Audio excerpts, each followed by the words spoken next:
अस्सलाम वालेकुम नाज़रीन। शामी रूहानी टीवी के साथ एम ए शामी आपकी खिदमत में हाज़िर है। नए साल की आमद है 2025 की, और हर बुर्ज वाला बड़ा अपने बारे में जानने के बारे में ख्वाहिशमंद है। और ये वीडियो जो है बुर्ज कौस के बारे में होगी। बुर्ज कौस की तमाम तफसीलात होंगी, इंपॉर्टेंट ट्रांजिट की डेटें भी बताई जाएगी, और उससे क्या रिजल्ट्स पैदा होंगे, आपकी शादी, रोज़गार, तलीम, सफ़र, क्या मामला आपके साथ अफेक्ट कर सकते हैं, कौन से ज़िंदगी के मामला ज़्यादा हसास हैं। देखें, एक तो कोशिश होती है कि लॉजिकल और इल्मी तौर पर डेट वाइज आपको गाइड किया जाए, और हवा में ना कोई बात की जाए कि आपके करोड़पति बनने लगे हैं, आपके साथ ये हो जाएगा, बड़े मालो दौलत आपको मिलेंगे, यानी ख्वाब खरगोश ना दिखाया जाए। जो हकीकत की बात है, देखें, पाकिस्तान की जो आबादी है ये 25 करोड़ है, और उसमें देख लें कितने लोग अमीर हैं या वेल सेटल्ड हैं, लिमिटेड लोग होंगे, और बहुत से लोग जो है बिलो बिलो एवरेज लाइफ गुजार रहे हैं। तो खुशखबरी की बातें मैं ऐसे नहीं सुना देता, हर शख्स के जायचे में वेरिएशन है, और जिसके जायचे में अच्छे योग बने होते हैं पैदाइशी तौर पर, उसी का ही रिजल्ट बनता है, और पैदाइशी पे जो रिजल्ट होता है वो सारी ज़िंदगी असरअंदाज होता है। दूसरी इंपॉर्टेंट बात ये है कि ट्रांजिट का जो जायचा है, पैदाइशी जायचे के साथ रख के देखा जाता है, उसके रिजल्ट पैदा होते हैं, तब वो फ़ायदा देता है। तो ये जनरल प्रडिक्शन होती है सब बरूज के लिहाज से, इस लिहाज से आपको इंपॉर्टेंट गाइडलाइन दी जा रही है। ये देखें, इस साल सबसे इम्पोर्टेंट जो चीज़ है ना, सबसे अहम बात जो है कि ये वीडियो जो आपने देखनी है मून साइन के लिहाज से भी और असेंडेंट वाइज भी, वैदिक एस्ट्रोलॉजी की। सन साइन से इसका कोई ताल्लुक नहीं है, क्योंकि मैंने ज़िंदगी का निचोड़ निकालने के बाद वैदिक एस्ट्रोलॉजी को ज़्यादा एग्जैक्ट समझा, उसके योगों को, जो ऐसे योग जो कि कहते हैं कि पत्थर पे लकीर जैसे रिजल्ट देते हैं, और जब एक दायरे में बन जाते हैं तो सारी ज़िंदगी उस पर इफेक्ट्स डालते रहते हैं। तो मैं किसी स्कूल ऑफ थॉट को अच्छा बुरा नहीं कह रहा, लेकिन अपनी परफेक्शन के नतीजे में मैंने दोनों पे काम किया, वेस्टर्न एस्ट्रोलॉजी और वैदिक एस्ट्रोलॉजी पे। तो ज़्यादा प्रेफर जो है वैदिक एस्ट्रोलॉजी करते हैं, उसमें इन डेप्थ डिटेल मिलती है। और अगर आपके साथ कोई तकलीफ परेशानी आ रही है तो उसके क्या वजूहात है, उसके पेंडिंग कर्मा क्या है। पेंडिंग कर्मा का कंसेप्ट आपको किसी भी दुनिया के वेस्टर्न, खुसूस वेस्टर्न एस्ट्रोलॉजी में पेंडिंग कर्मा का तो कंसेप्ट नहीं है, ठीक है। तो पेंडिंग कर्मा का जो कंसेप्ट हुआ है, जिसको समझने के बाद इंसान को ज़हनी तौर पे क्लियर हो जाता है कि अगर आपको ऐसी ज़िंदगी मिली तो उसकी क्या वजूहात हैं, और उसको क्लियर करने के लिए क्या रेमेडीज़ और क्या अमल करना पड़ेगा, क्या प्रैक्टिकल अप्रोच अख्तियार करनी पड़ेगी, तब ज़िंदगी में बेहतरी आएगी।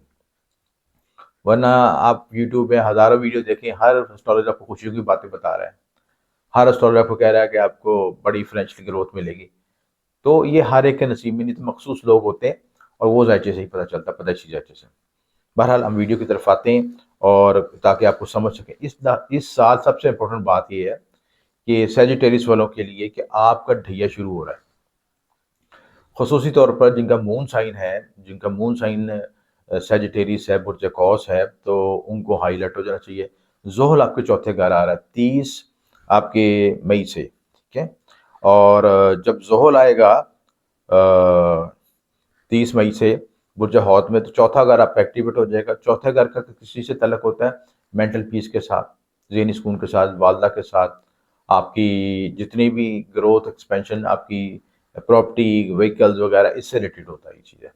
ये मेजर इसके जो है इसके प्रॉपर्टीज़ होती हैं। बाकी तो और बहुत सी तफसीलात में निकल आए तो बहुत सी, लेकिन जनरल रीडिंग के लिए, जो जनरल एनालिसिस के लिए जो आम लोग सोचते हैं कि उनकी ज़िंदगी में सबसे इम्पोर्टेंट ये होती है घर, गाड़ी और घरेलू सुकून, और फैमिली लाइफ अच्छी गुजरे, बच्चों की ज़िंदगी अच्छी गुजरे, तो हमारा दायरा एक महदूद रहता है ज़िंदगी का।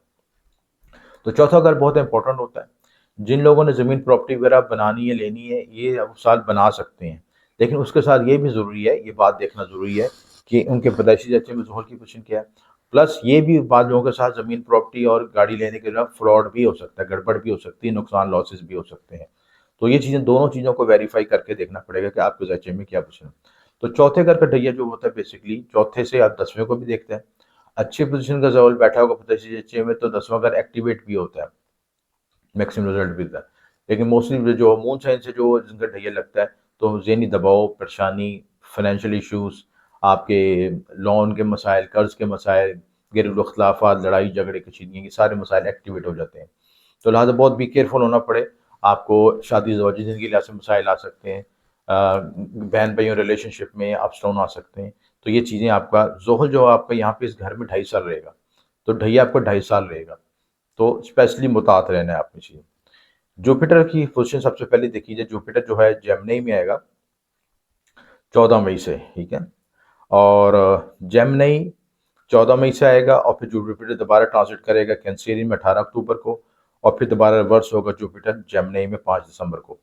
जुपिटर की यहाँ पे पोजीशन जो 7वें घर में पोजीशन होगी, तो यहाँ पे आपको ये स्विच करवा सकते हैं कि आप शादी में कोई नया डिसीजन मेकिंग कर सकें। पिछली शादी को छोड़ सकते हैं, एक शादी को या कोई नया मामला तय हो सकते हैं, पिछली शादी को ख़त्म करके नई शादी की तरफ शिफ्ट हो सकते हैं, या आप जो है जिनकी शादीशुदा जिनकी शादी नहीं हुई उनको शादी के मौके मिल सकते हैं, रिलेशनशिप के मौके मिल सकते हैं उनको, कैरियर के लिहाज से अपॉर्चुनिटी मिल सकती है, बिजनेस अपॉर्चुनिटी मिल सकती है, शराकत बिजनेस में शराकतदारी के मौके मिल सकते हैं। ये सारी पॉसिबिलिटीज़ हो सकती हैं चीज़ें। उसके साथ जो उस दूसरी बड़ी तब्दीली हो रही है, राहु केतु की तब्दीली हो रही है। राहु केतु जो है बेसिकली, राहु जो है मई 29 मई को शिफ्ट हो रहा है तो एरियस में, ये आपका तीसरा घर बनता है। और केतु जो है आपका 9th हाउस में शिफ्ट होगा लियो में। तो राहु केतु की जो तब्दीली से क्या ट्रांसफॉर्मेशन होगी कि एक तो आपकी आइडियोलॉजी सोच थॉट में फ़र्क आएगा, नज़रियाती सोच, चाहे मजहबी सोच हो, फ़लसफ़ाना सोच हो, उन चीज़ों में तब्दीली आएगी। रिलेशनशिप में वेरिएशन आएगी, करीबी रिश्तेदारों के साथ रिलेशनशिप में कुछ अख्लाफ़ात आ सकते हैं। मीडिया कम्युनिकेशन से तो लोग काम करते हैं, उसके मामलत में नई तब्दीलियाँ आ सकती हैं, छोटे सफ़र हो सकते हैं, ट्रैवलिंग हो सकती है, छोटे बहन के साथ ताल्लुकात में कुछ उतार चढ़ाव के मसाइल आ सकते हैं। तो ये सारी चीज़ें बड़ी वेरिएट करेंगी। तीसरा घर आपका सबकॉन्शियस का भी होता है, तीसरा घर आपका विल पावर का भी होता है। तो आप एक तरफ ढैया एक्टिवेट होगा, ठीक है, दूसरा ये राहु की पोजीशन भी चेंज होगी, तो और राहु से अगले घर में सैटर्न बैठा होगा, राहु सैटर्न का भी कुछ टाइम गुजरेगा आपस में, राहु से आगे सैटर्न जाएगा। तो ये कॉम्बिनेशन जो है मैरिटल लाइफ को, मेंटल स्ट्रेस को, एंग्जाइटी को डिस्टर्ब कर सकता है। आप दो कश्तियों का सवार हो सकते हैं, रिलेशनशिप के लिहाज से कंफ्यूज हो सकते हैं, कुछ इलीगल या खुफिया रिलेशनशिप हो सकते हैं, उनमें मुतात रहने की ज़रूरत है। उससे आपकी कोई जो मैरिटल लाइफ डिस्टर्ब हो सकती है, खुदा ना खास्ता बाज़ हालतों में डिवोर्स अलीहदगी तक भी मामला पहुँचा सकते हैं। इसलिए आपने ये कंपोज रखना है अपने आप को कि आप सिरात मुस्तकीम पे चलें। अगर कोई शिफ्टिंग करना चाहते हैं तो पहले मामले को क्लियर करें, यानी पहले मामले का मतलब कि पहले से खलासी करवाएं, यानी अलहदगी कर लें, डिवोर्स ले लें, फिर अगला शिफ्ट है। दो चीज़ों को साथ ना लेकर चलें, उससे बहुत शदीद ख़तरनाक हालात पैदा हो सकते हैं, आपके औलाद के साथ कॉन्फ्लिक्ट्स पैदा हो सकते हैं। इन चीज़ों में बहुत मुतात रहने की ज़रूरत है। और उसके बाद सैटर्न की पोजीशन में मैंने आपको बताई कि ज़ोहल का डीएक्टिवेट हो रही चीज़ है, उसके नेगेटिव पॉजिटिव दोनों चीज़ें बताई, ठीक है।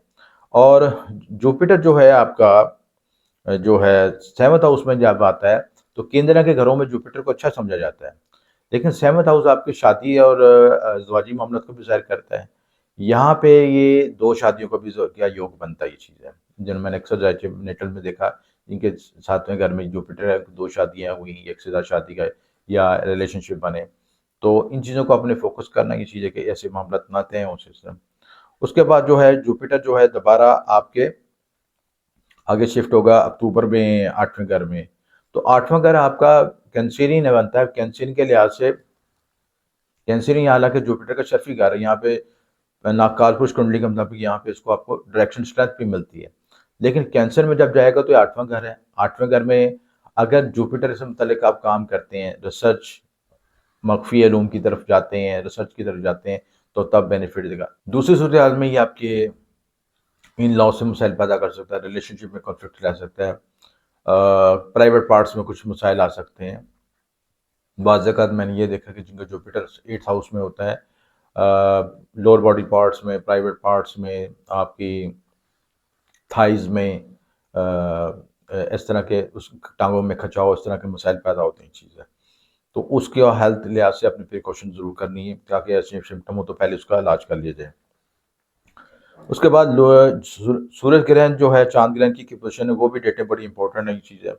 और पहला ग्रहण जो है 13-14 मार्च को लग रहा है 2025 को, दूसरा सूरज ग्रहण लग रहा है 29/3/2025 को।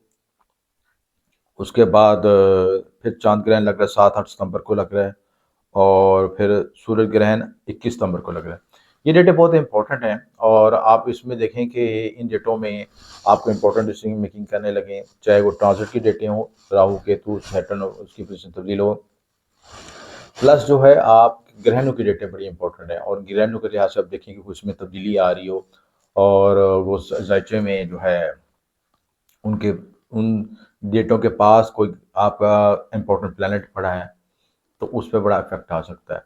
लिहाजा अपनी ज़िंदगी ओवरऑल जो साल की प्लानिंग इस लिहाज से करें कि इन डेटों को मद्देनजर रखें।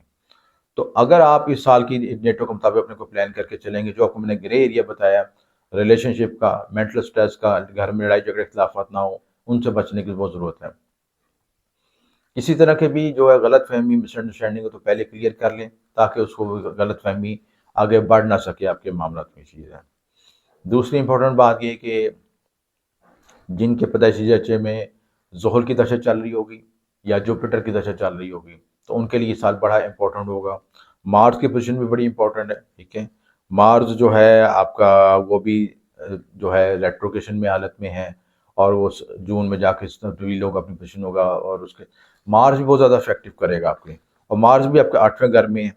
तो लिहाजा आपने किसी तरह के भी खुफिया रिलेशन, खुफिया मामला, ऐसी चीज़ों में बहुत मुहतात रहने की ज़रूरत है आपको चीज़ें। तो ये सारी चीज़ें आपको इस तरह इंडिकेशन करती हैं कि इसकी वजह से आपके घरेलू मसाइल, टेंशनें बढ़ जाएंगी और बहुत भी केयरफुल होना पड़ेगा। रेमेडीज़ के लिहाज से आपने ये करना है कि आपने कसरत से इस्तिग़फ़ार पढ़ना है, अपनी सेल्फ को, थॉट्स को क्लियर करना है, अपनी ईरा की क्लीनिंग करनी है क्योंकि अमलियात जादू टोने के असरात भी आएंगे, नेगेटिव एनर्जी फील भी कर सकते हैं। घर में भी नेगेटिव फीलिंग एनर्जी फील करते हैं, घर में धुनी दें, नमक वाले पानी से घर को साफ करें, जाले वगैरह गंदगी सारा दूर करें ताकि घर की नेगेटिव एनर्जी दूर सके। दूसरा, घर का एहसास दूर करके रहें। चौथे घर में जब ज़ोहर आता है, घर में नेगेटिव एनर्जी भी फील की जाती है, घर में लोग अक्सर बीमार रहते हैं, एक के बाद बीमारी दूसरे को लग जाती है, दूसरे को तीसरी लग जाती है। तो इसलिए बेहतर ये है कि आप पहले से अपनी सेफ्टी प्रिकॉशन, घर का एहसास तिलिस्मी कील बनवा के घर 4 कोनों में लगवाएं, घर में मुकम्मल रेमेडीज़ दें, धूनी दें, सदक़ात दें और अपने पर्सनल जायचा बनवा के उसमें पोजीशन देखें कि ये साल आपकी लाइफ का टर्निंग ईयर हो सकता है।